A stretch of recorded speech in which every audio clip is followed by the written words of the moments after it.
Hello everyone, this is Preeti here. So आज मैं लेकर आई हूँ आपके लिए फिजिक्स के क्वेश्चंस मतलब चैप्टर वाइज टॉपिक है ना। तो जो मैं ये लेकर आई हूँ, आप एटलीस्ट ये तो पढ़ के ही जाना।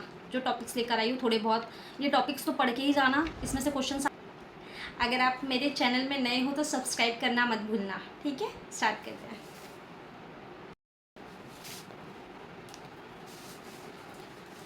तो हम फिज़िक्स का स्टार्ट करते हैं। फिज़िक्स में आपको क्या क्या पढ़ना है, ठीक है। तो सबसे पहले आपको करना है इलेक्ट्रिक चार्ज एंड फील्ड। आप नोट करते जाइए ना, जो मैं बोल रही हूँ नोट करते जाइए। उसमें कूलम्स लॉ पढ़ना है आपको, electric field line, electric dipole and it's field. आपको नोट करते जाना है ना, जो जो बता रही हूँ मैं। इसमें मैं चैप्टर वाइज लेकर आई हूँ और इसके टॉपिक्स लेकर आई हूँ, ठीक है। इलेक्ट्रोस्टैटिक पोटेंशियल कैपेसिटेंस ये पढ़ना है आपको। इसमें ये बहुत इंपॉर्टेंट है ये वाला, है ना। Electrostatic potential and potential difference पढ़ लेना। एनर्जी स्टोर कैपेसिटर पढ़ लेना आप। और इक्वी पोटेंशियल सरफेस ये पढ़ लेना। कैपेसिटेंस एंड कैपेसिटर पढ़ लेना। इंपॉर्टेंट है ये वाला चैप्टर, अच्छे से करना है ना। और करंट इलेक्ट्रिसिटी में से आप पढ़ना ओम्स लॉ। कंडक्टिविटी पढ़ लेना। रजिस्टर कॉम्बिनेशन आपको पता होना चाहिए, है ना। सर्किट के क्वेश्चंस पूछे जाते हैं, सर्किट पढ़ लेना आप। सिंपल पूछे जाते हैं तो पढ़ लेना आप, है ना। व्हीट स्टोन ब्रिज पढ़ लेना, ठीक है। और अब इसमें पढ़ लेना क्रिचॉफ लॉ पढ़ लेना आप, है ना। Kirchhoff law.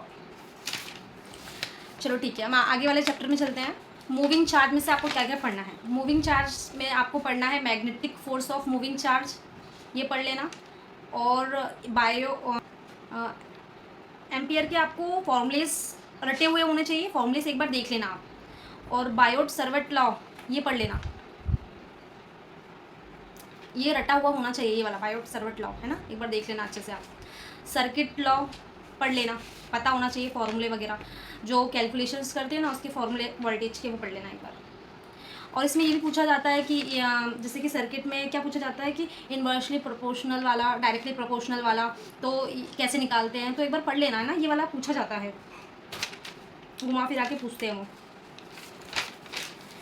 फिर इसमें इलेक्ट्रोमैग्नेटिक इंडक्शन पढ़ लेना, इंपॉर्टेंट चैप्टर है। इसमें से 4 टॉपिक मैंने निकाले हैं जो कि बहुत इंपॉर्टेंट है। इसको आपको पढ़ के ही जाना, रट के जाना है, इसको अच्छे से पढ़ लेना आप। फैराडेज लॉ और लेंस लॉ, मोशन और self mutual induction, energy storing indicator, ये पढ़ लेना आप, अच्छे से कर लेना। जितना मैंने ये 4 चीज़ें बताई आपको अच्छे से पढ़ लेना इसको।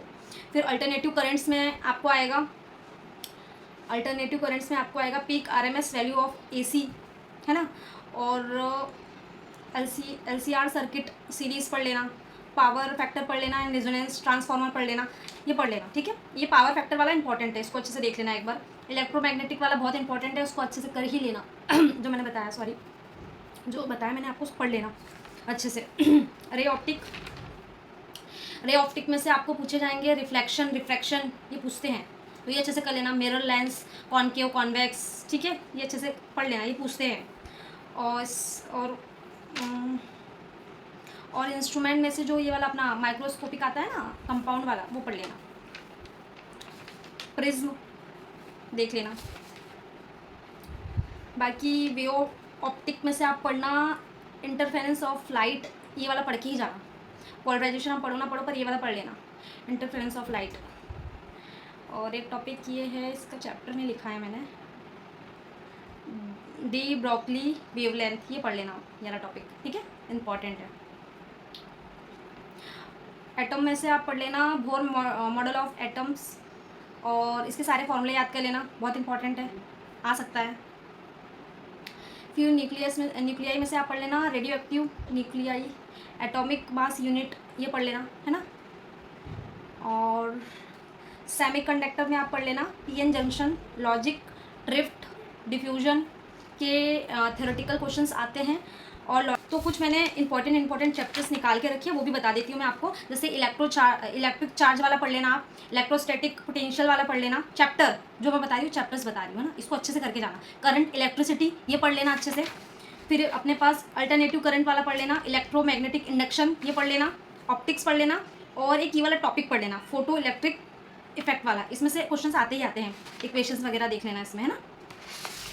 सो गाइस देखो मेरी एक बात सुनो, आपका बायो केमिस्ट्री हो जाए और जी की इंग्लिश अच्छे से हो जाए, उसके बाद ही फिज़िक्स करना, ठीक है, क्योंकि फ़िज़िक्स थोड़ी टफ होती है, तो हो सकता है कि आप इसके चक्कर में रहोगे तो उधर की स्कोरिंग गड़बड़ ना हो जाए। तो मैं आपको यही सजेशन करूँगी, पहले वो सारी चीज़ें कंप्लीट करो आप, फिर इसको आप 7 डेज़ का दीजिए टाइम और 7 डेज़ में इसको कंप्लीट करिए, है ना। जल्दी मतलब हो जाएगा, मेरे को नहीं लगता इतना टाइम लगेगा, फटाफट अगर आप लोगों ने पढ़ा होगा तो फटाफट आपको बस रिवाइज ही करना है, क्वेश्चंस लगाने हैं, देख लो, है ना। पर पहले फिज़िक्स, पहले अपना बायो केमिस्ट्री जी के इंग्लिश अच्छे से कर लेना, फिर उसके बाद आप फिज़िक्स करना। मैं यही बोलूँगी फ़िज़िक्स लास्ट में करो, क्योंकि फ़िज़िक्स के चक्कर में आप उधर की स्कोरिंग ख़राब मत कर देना, ठीक है। तो आप पहले वो पढ़ लेना, उसके बाद आप ये पढ़ लेना, इसलिए मैंने फ़िज़िक्स को लास्ट में डाला है। Thank you.